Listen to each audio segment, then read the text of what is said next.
Hello everyone, welcome to our channel. నేను Zakir Hussain. So Nara Lokesh గారిని కలిస్తే తప్పేంటి అన్నట్టు కేటీఆర్ గారు అయితే వ్యాఖ్యానించారు. సో గతంలో అంత కోపం ఉంటే ఇప్పుడు ఈ కామెంట్స్ అసలు ఎలా చూడాలి? సో దీని గురించి డిస్కస్ చేద్దాం. ప్రస్తుతం మనతోటి సీనియర్ జర్నలిస్ట్ శేషరావు గారు ఉన్నారు. వెల్కమ్ చెప్పేద్దాం. హలో సార్, నమస్తే. నమస్తే. ఎస్ సార్, అయితే గతంలో అంత కోపం ఉన్న కేటీఆర్ గారికి ఇప్పుడు ఎందుకని అంత ప్రేమ వచ్చింది? మరొక పక్క తెలంగాణ నేతలు బనకచర్ల గురించి ఫుల్గా క్వశ్చన్ చేస్తున్నారు. సో అసలు ఎలా చూడొచ్చు వీళ్ళ మీటింగ్ని కావచ్చు? ఇప్పుడు ఈ పరిణామాలు చూస్తుంటే విధి బలీయమైనది అని చెప్పి అనిపిస్తూ ఉంటుంది. ఈ విషయాన్ని రోసీ గారు, మాజీ సీఎం, ఇప్పుడు లేరు, ఆయన చనిపోయారు, ఆయన చెప్పారు. ఇప్పుడు హెలికాప్టర్ ప్రమాదంలో రాజశేఖర రెడ్డి గారు చనిపోయిన తర్వాత ముఖ్యమంత్రిగా బాధ్యతలు స్వీకరించేటువంటి సమయంలో ఆయన చెప్పారు, విధి చాలా బలీయమైనది, ఎప్పుడేం జరుగుతుందో తెలియదు అని. అలాగే ఇప్పుడు కేటీఆర్ గారు మాట్లాడినటువంటి మాటలకు గనక దాన్ని అన్వయింపజేస్తే చంద్రబాబు నాయుడు గారు నిరాధారమైన ఆరోపణలతో జైలుకి వెళ్లాల్సి వచ్చింది. జైలుకి పంపించింది ఎవరు? జగన్మోహన్ రెడ్డి గారు. జగన్మోహన్ రెడ్డి గారు ఎవరు? అత్యంత సన్నిహితుడు కల్వకుంట్ల ఫ్యామిలీకి. ఆ టైంలో కేటీఆర్ గారు ఏమన్నారు? బ్రో మంచి సినిమా చూపించామని చెప్పి ట్వీట్ చేశారు. ఎవరు? చంద్రబాబు నాయుడు గారిని నంద్యాల నుంచి రోడ్డు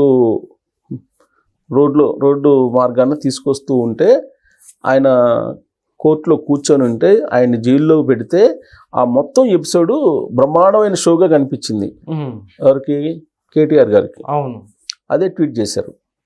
ఆ సమయంలో లోకేష్ గారు అనేక సందర్భాల్లో ఈయనకు ఫోన్ చేశారు అనేటువంటి న్యూస్ కూడా వచ్చింది.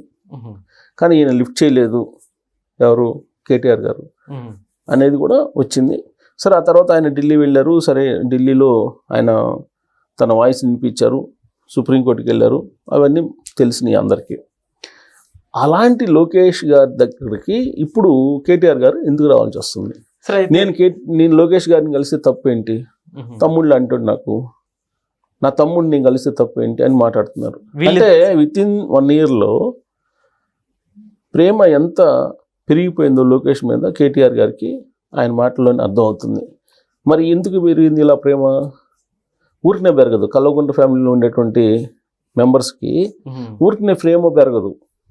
ఆ ప్రేమ పెరగడం వెనక చాలా బలమైనటువంటి కారణం ఉంటుంది అని చెప్పి వాళ్ళ గురించి తెలిసినటువంటి వాళ్ళు, ఉద్యమకారులు కొంతమంది చెప్తూ ఉంటారు ప్రైవేట్ సంభాషణలో. అయితే కేటీఆర్ గారికి లోకేష్ గారికి గతం నుంచి ఎప్పటి నుంచో ఫ్రెండ్షిప్ ఉంది అని కూడా కొన్ని వార్తలు ఉన్నాయి సార్. నిజమే, ఎప్పటి నుంచో ఫ్రెండ్షిప్ ఉంటే మరి బ్రో మంచి సినిమా చూపించావని చెప్పి అన్నారుగా. ఒక ఫ్రెండ్ తండ్రి జైలుకి వెళ్తే మంచి సినిమాలాగా కనిపించింది కదా నీకు, మంచి షోలాగా కనిపించింది కదా, అది ఫ్రెండ్షిప్ అంటారా? ఫ్రెండ్షిప్ కాదు. ఇప్పుడు ఏంటంటే జూబ్లీ హిల్స్ ఉప ఎన్నికలు వస్తున్నాయి. జూబ్లీ హిల్స్ ఉప ఎన్నికలు వస్తున్నాయి కాబట్టి ఇక్కడ తెలుగుదేశం పార్టీకి ఒక బలమైనటువంటి ఓట్ బ్యాంకు ఉంది. ఆ ఓట్ బ్యాంకు మళ్ళీ ఎక్కడ కాంగ్రెస్ పార్టీకి వెళ్తుందో, కాంగ్రెస్ పార్టీకి వెళ్తే కాంగ్రెస్ పార్టీ గెలుస్తుందేమో, ఉప ఎన్నికల్లో కాంగ్రెస్ పార్టీ గెలిస్తే ఇప్పటిదాకా ఎగిరెగిరి పడుతున్నటువంటి బీఆర్ఎస్ పార్టీకి ఇక నూకలు జల్లుతాయేమో అనేటువంటి ఒక ఆందోళన. రాజకీయాల్లో ఎప్పుడు పరిస్థితులు ఎలా మారుతాయో చెప్పడం కష్టం. ఇప్పుడు పరిణామం కూడా అలానే ఉంది. ఒకేసారిగా ప్రేమ పెరగడం, తమ్ముళ్ళలాగా లోకేష్ కనిపించడం, ఇవన్నీ ఆ ప్రెస్ మీట్ వింటుంటే, కేటీఆర్ గారు ప్రెస్ మీట్ వింటుంటే చాలా ఆశ్చర్యం కలిగించింది నాకైతే.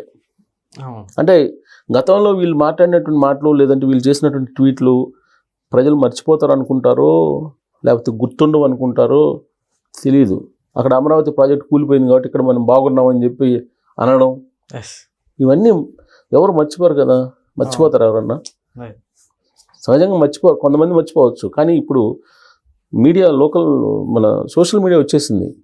సోషల్ మీడియా వచ్చిన తర్వాత దానికి సంబంధించినటువంటి వీడియోస్ ఉంటాయి, ఆ వెంటనే తీసి మళ్ళీ పెడతారు కదా. కేటీఆర్ గారు చంద్రబాబు నాయుడు గారి గురించి, చంద్రబాబు గారు ఈ ఫ్యామిలీ గురించి ఇవాళకి కూడా చిట్టి నాయుడు అంటున్నారు కదా. రేవంత్ రెడ్డి గారిని చిట్టి నాయుడు అంటున్నారు. అక్కడ పెద్ద నాయుడు ఉన్నాడు, ఇక్కడ చిట్టి నాయుడు ఉన్నాడు, వీళ్ళిద్దరు కలిసి 2 రాష్ట్రాలు నడిపిస్తున్నారని చెప్పి అంటున్నారు కదా. మరి అక్కడేమో విమర్శిస్తాడు, ఇక్కడేమో నా తమ్ముడు అంటాడు లోకేష్ని. అంటే దీని అర్థం ఏంటి? రాజకీయపరమైనటువంటి సయోధ్యకు, రాజకీయపరమైనటువంటి మిత్రత్వానికి ఏదో తాత్కాలికమైనటువంటి బాట వేసుకోవాలనేటువంటి ఒక ప్రయత్నం ఆ వ్యాఖ్యల్లో కనిపిస్తుంది. ఒకటి. రెండేంటి, రేవంత్ రెడ్డి గారిని ముఖ్యమంత్రి అని కూడా కాకుండా అసలు ఇష్టానుసారం ప్రెస్ మీట్లో మాట్లాడారు. హౌలే రేవంత్ రెడ్డిని హౌలేగాడికి ఏం తెలుసు అంటాడు, చిల్లరగాడు, చాలాసార్లు హౌలేగాడు. ఇవాళ ప్రెస్ మీట్లో కూడా అన్నారు అన్నమాట.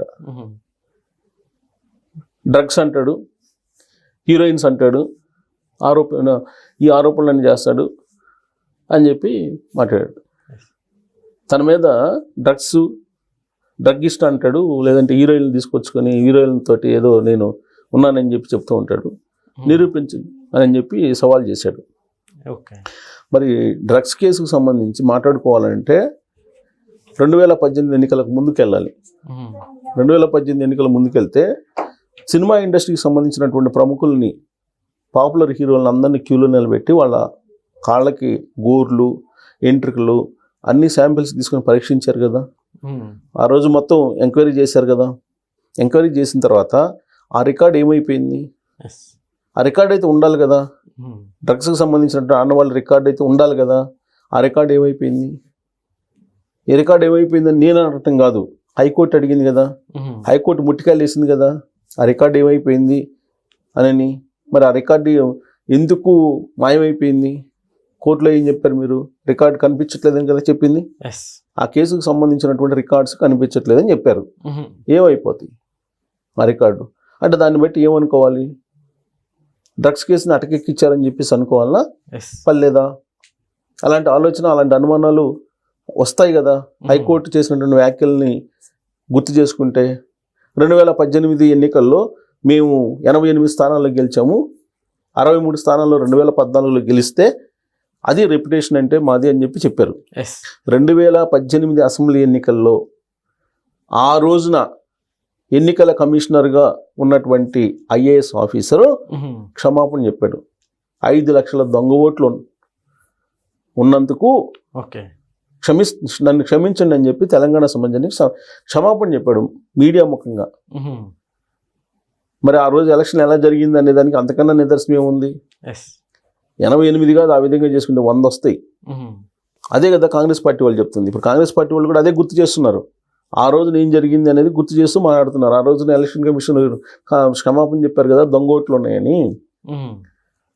మరి 2023 ఎన్నికల్లో మరి ఎందుకు ఓడిపోయారు అని అంటే ఆయన చెప్పే రీజన్ ఏంటంటే ఖమ్మంలో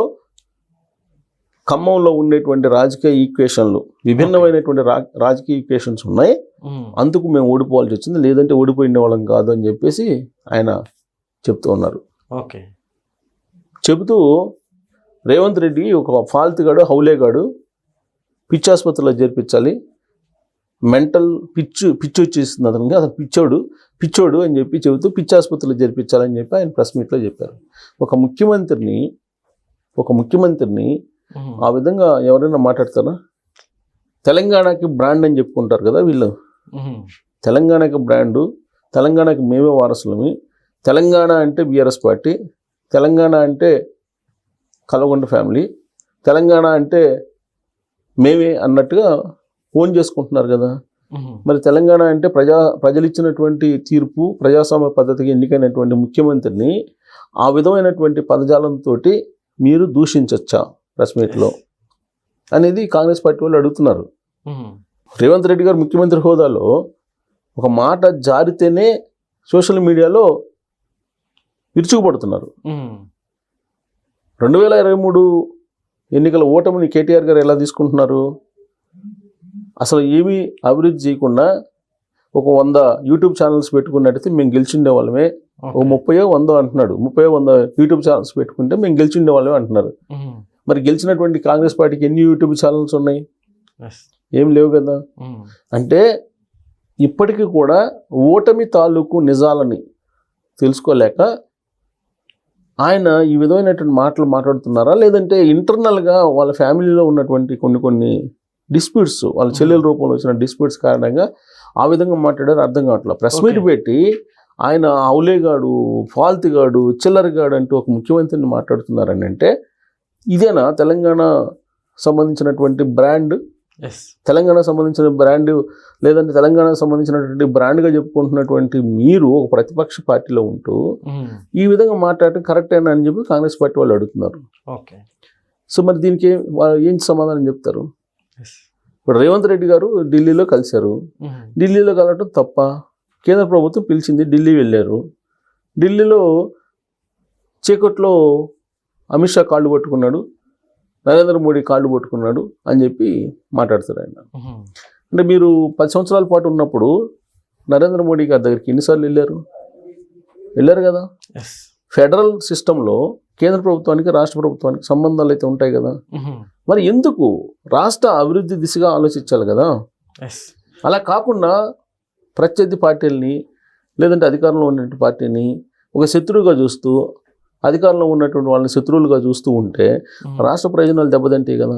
ఎస్ సార్. ఈ విధంగా విమర్శలు చేసుకుంటూ ఉంటే హైదరాబాద్ బ్రాండ్ ఏం కావాలి, లేదా తెలంగాణ బ్రాండ్ ఏం కావాలి, అది ఆలోచించాలి కదా. ఇప్పటికిప్పుడు ఆయన ఇన్ని తిట్టినా కానీ, రేవంత్ రెడ్డి గారిని ఎంత దూషించినా కానీ ఎన్నికలు అయితే రావు కదా. ఇప్పుడు రేవంత్ రెడ్డి గారిని అయితే దింపలేరు కదా. ఎస్. ఈయన ఇమీడియట్గా అధికారంలోకి అయితే రాడు కదా. ఇప్పుడు వాళ్ళు చేసిన దానికి ఇప్పుడు రివీల్ చేసుకోవాలి. 2014 నుంచి 2019 వరకు తెలుగుదేశం పార్టీని లేకుండా చేశారు, ఎమ్మెల్యేలు తీసుకొని 18 దాకా. 2018 నుంచి 2023 దాకా కాంగ్రెస్ పార్టీని లేకుండా చేయాలని కాంగ్రెస్ పార్టీ ఎమ్మెల్యేలు తీసుకున్నారు. ఇదంతా చరిత్ర కదా. Yes sir. ఈ చరిత్రను మర్చిపోయి ఫాల్తుగాడు ఔలాగాడు అని చెప్పి ముఖ్యమంత్రిని తిట్లదన్నుకొంతోటి ప్రెస్ మీట్ పెడితే అది కరెక్టేనా అనేది కాంగ్రెస్ పార్టీ వాళ్ళు ప్రశ్నిస్తున్నారు. Yes sir. ప్లస్ తెలంగాణలో రాజకీయం గురించి కూడా ఆలోచిస్తున్నారు అందరూ, అసలు ఏం జరుగుతుంది.